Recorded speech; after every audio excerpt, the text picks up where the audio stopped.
Julia Gillard has ended her two-day visit to Perth with a community cabinet meeting in Fremantle. I'm sure you've got big issues on your mind too.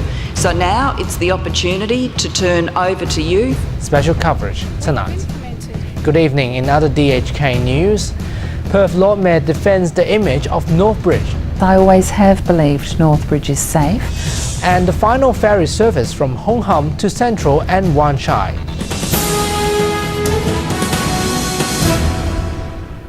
Good evening everyone. Anna's sick tonight, so let's wish her well.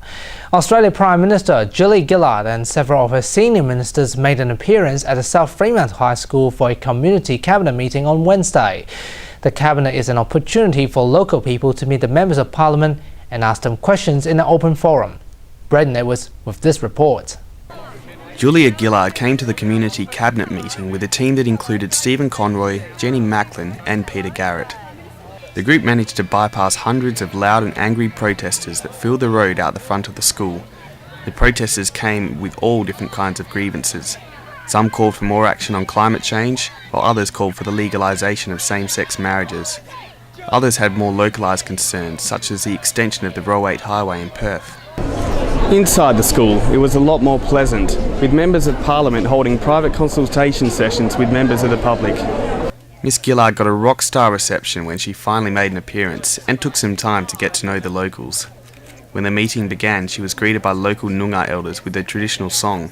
Miss Gillard praised the school and the city of Fremantle for their efforts to become carbon neutral, saying they were leading the way on climate change action.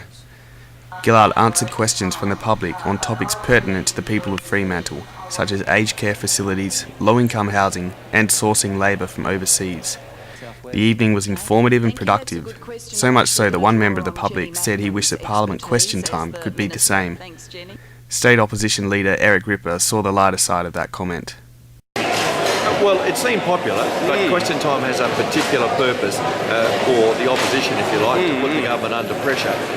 I think there are other opportunities without destroying the traditional value of question time. But beside the event going well over time, the strong protest presence is loud evidence that Western Australia still has a lot of questions for Julia Gillard and the Labor government.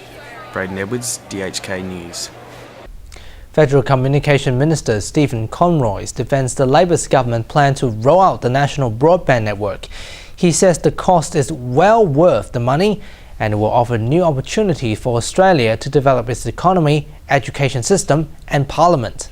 If we don't compete and get the best possible broadband network in this country, not just our education system will suffer, our health system will suffer, our small businesses will not be able to compete in the world, and our larger businesses won't get the necessary technology to also compete with the rest of the world. It's not a question of doing nothing. Australia's ageing copper network is literally degrading in the ground. We have to upgrade our broadband network to ensure that Australians get the best possible opportunities in health and education, in aged care, in sustainable environmental policies. That's why the National Broadband Network is so vital.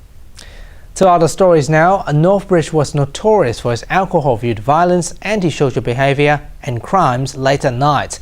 Despite the latest police statistics shows there has been a drop in crime, some people still have a negative perception towards the area. Tonight we asked the public and the Lord Mayor for their views.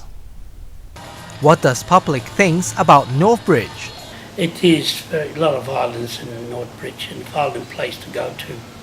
I suppose Northbridge isn't a place that I actually would choose to take my family to for an evening outing. I consider it quite dangerous. I don't like going there at all of a night time. It seems the late night problems in the area has scared a lot of people away, whilst others felt Northbridge's safety issues were overstated. My feeling about Northbridge is it's safe, it's happy, it's fun, but there is the odd person who goes a bit over the edge or they go out looking for trouble. There's a major police presence there and that makes you feel safe. We have randomly interviewed 50 people and asked them do they think Northbridge is safe at night. 40% people think it's safe, 52% says they don't, and most people who said no believe the alcohol is a major problem in the area. No matter how divided or how extreme the public views the safety issues on Northbridge, the Perth Lord Mayor believes it's safe. I always have believed Northbridge is safe. I personally spent many of my teenage years enjoying the nightlife of Northbridge and have been a regular patron of Northbridge up to the current day. So now the public is having a lot of negative views towards the area, and we sort of understand. Now, do you blame the media for running a scare campaign on this violence and things? We see obviously examples of that across the country, and certainly within Western civilization, a lot of people are drinking more than perhaps is deemed necessary. So to say it's a Northbridge issue only is extremely unfair. And I do think there was a period about 12 to 18 months ago where Northbridge really had a hammering, which I think was then exacerbated by many media outlets, and it has caused a few businesses to go under. It seems that Northbridge's public image will take a long time to recover. The W Premier Colin Barnett says a review of GST is overdue as the current arrangements are unsustainable. Richie Lee has more. Mr. Barnett says West Australians are not prepared to cop the current return of just 68 cents for every GST dollar paid, let alone the 40 cents West Australia is forecast to receive in 3 years' time. He says the review will have the scope to examine his idea of a floor of about 75 cents in the dollar, which would give the state more certainty over revenue. The Prime Minister, Julia Gillard, announced the review in Perth, where she will hold a community cabinet meeting. She says there will be a full review of how the GST is carved up because the current system is inappropriate. Ms. Gillard says it needs to be simpler, give certainty about how much money the states get, and reward economic reform. The Prime Minister also addressed complaints about how the funds are divided. An interim report is due out next February, with a final one later that year. Richie Lee, DHK News. Another cross-harbour ferry service in Hong Kong has terminated due to low commuter numbers. The ferry service from Hong Kong to Central and Wan Chai has run its final service this Thursday night. Hong Kong correspondent William Mann witnessed this historic event.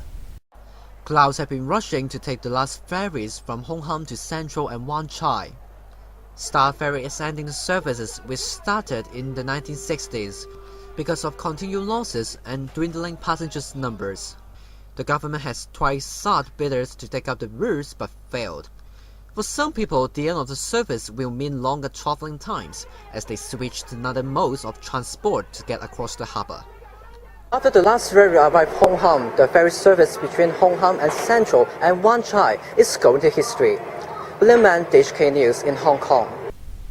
Libyan rebels says they were ready for a ceasefire under the right conditions as their battle with Muammar Gadaffi's forces for the oil town Brayden intensified. But as Chief Burgemeister reports, the rebels are still fighting to survive. The rebels have been battling Mr. Gadaffi's forces in the oil town of Brayden, their new front line in their bid to march on Tripoli and the Libyan leader. As battles rage in the east, there has been house-by-house fighting in the bombed-out streets of Libya's third largest city, Misrata, which has held out against a relentless siege by Mr. Gadaffi's forces. The rebels had the previous day been beaten back by heavy shelling from Mr. Gadaffi's forces.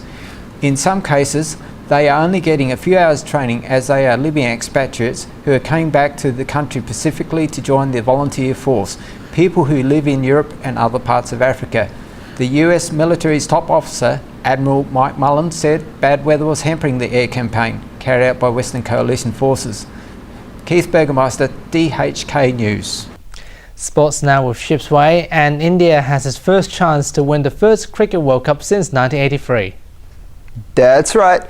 India kept alive a billion dreams after sinking Pakistan by 29 runs in their World Cup semi-final to set up an all-subcontinent final against Sri Lanka.